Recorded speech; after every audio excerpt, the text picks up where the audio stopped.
You want to own a great bakery shop. You get everything and hire some highly recommended bakers. The cookies taste horrible. The cakes are half baked.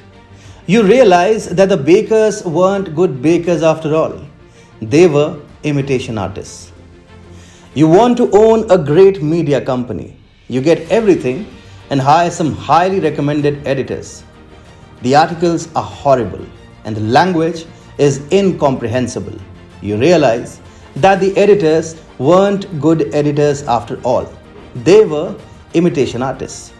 You want to own a great taxi company. You get everything and hire some highly recommended drivers.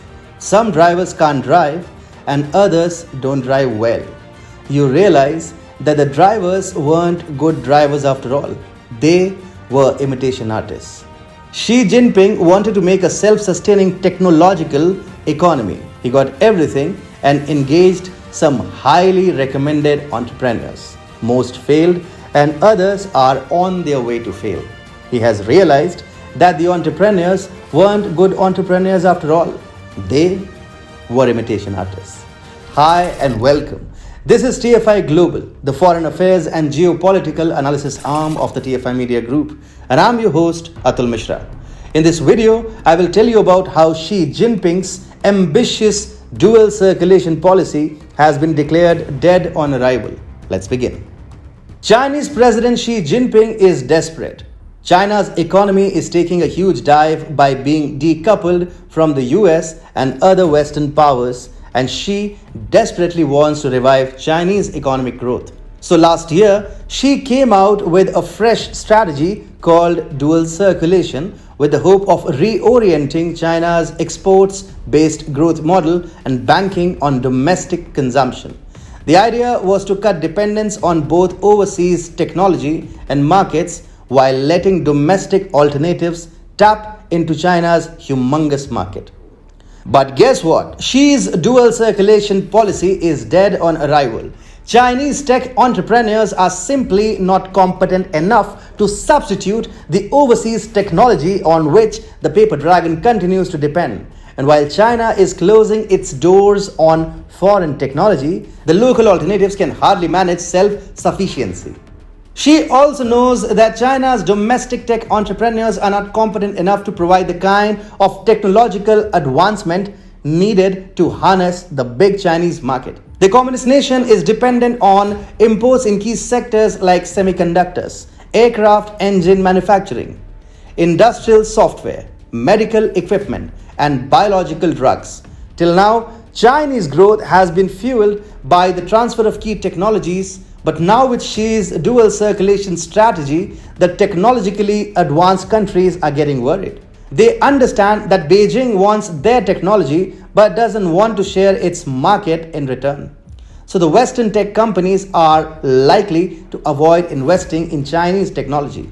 But Chinese tech entrepreneurs aren't really a viable alternative to the foreign technology that China used to import.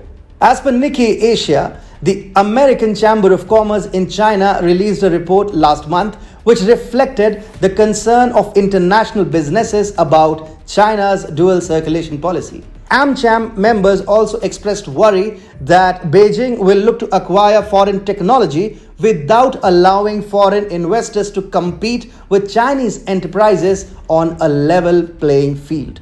There are also some other reasons as to why foreign investors are constrained from investing in the Chinese technology sector. As per a report by Fitch Ratings released in March, foreign investors are restrained by home governments from investing in Chinese technology because foreign powers want to maintain their leads in critical sectors. The report stated the Wassenaar arrangement that strictly controls the export of weapons and sensitive dual-use goods and technology to non-member countries, particularly to China, would also constrain foreign investors' ability to bring in the most advanced technology to China. Be that as it may, Western tech leaders might be getting reluctant to invest in China, and this should send warning bells ringing for Xi Jinping. Truth be told, the dual circulation policy cannot survive in the lack of viable foreign technology imports. Lack of foreign technology will hamper the ability of Chinese enterprises to tap into the domestic market properly and defeat the very premise of Xi's rhetoric surrounding dual circulation and self-sufficiency.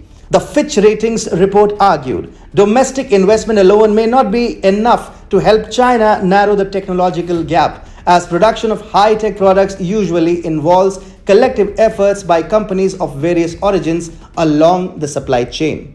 Ding, the chairman of China's largest hand pallet truck maker Noble too seem to agree about how domestic investment in China alone cannot bridge the technological gap. He said, nobody can survive alone under decoupling. Ding added, our markets are in Europe and the US. If Xi was thinking that he will quietly import foreign technology but kick out foreign investors when it comes to tapping the domestic market, then his dual circulation strategy has gone awfully wrong. The international business community has preempted Xi's plans, and now it is going to keep the communist nation devoid of critical technologies, which effectively means that dual circulation is dead on arrival.